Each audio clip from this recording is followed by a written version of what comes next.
Hey everyone, I'm Ellen here at etrailer.com. Today we're taking a look at the Demco 6-inch drop or rise receiver. This is going to be a high-low adapter for connecting your RV to your towed vehicle. A lot of times one is going to be a little bit higher than the other. Either our towed vehicle is taller than our RV's hitch or vice versa.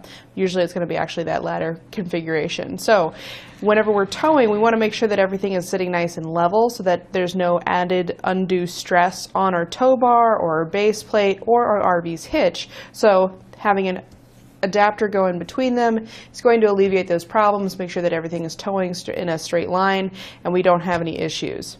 This is going to give us that 6 inches of drop or rise. If you flip it over, in this receiver's on top, that would be the rise position. Right now it's in the drop position. And so that's going to be a pretty good gap.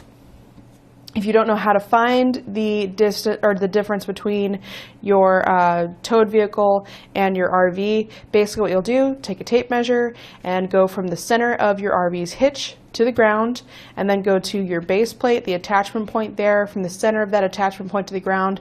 Subtract the two from each other. If your hitch on your RV is taller than your towed vehicle, you'll need a drop. If it's the other way around, your towed vehicle is higher than your RV, you need a rise. And whatever that number difference is how much you'll need. So if the difference between your RV and your towed vehicle was 6 inches, you're in the right place. This also has a pretty high weight rating. It has a gross towing weight rating of 10,500 pounds. So pretty good amount of weight that you can tow with this. Some of your bigger SUVs and things like that will have a higher gross vehicle weight rating, so this will work out well for them. It does have a tongue weight rating of only 100 pounds, which I know doesn't sound like very much, and it's not.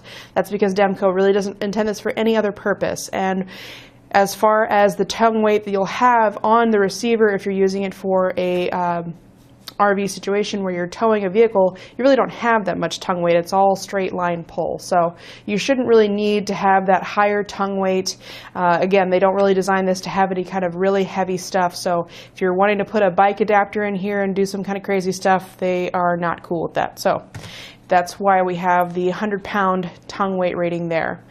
It is a nicely designed hitch. You can see all the nice solid welds going around our connection between the solid shank up top and our hollow tube at the bottom where our actual tow bar goes in place. I'll give you guys some measurements here.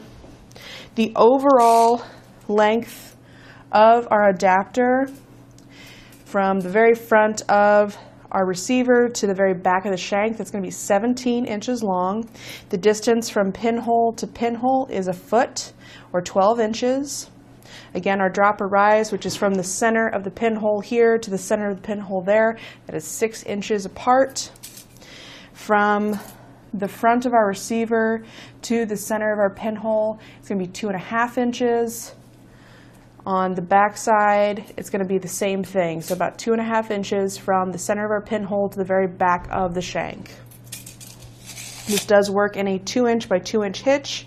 Same thing for this. It's going to be a 2-inch by 2-inch receiver. Something that I kind of like about this back piece, the shank back here, is that it does have these chamfered edges, so they just kind of knocked off the sharp corners of all the edges there, and that just helps it to slide easier into our hitch. We don't have to fight with it as much because it doesn't have that close tolerance around the edges that a lot of other ones do if it's just that straight block square shape. So by cutting out those corners, it just allows dirt and grime and rust and things that build up in our hitches over time to have a place to go.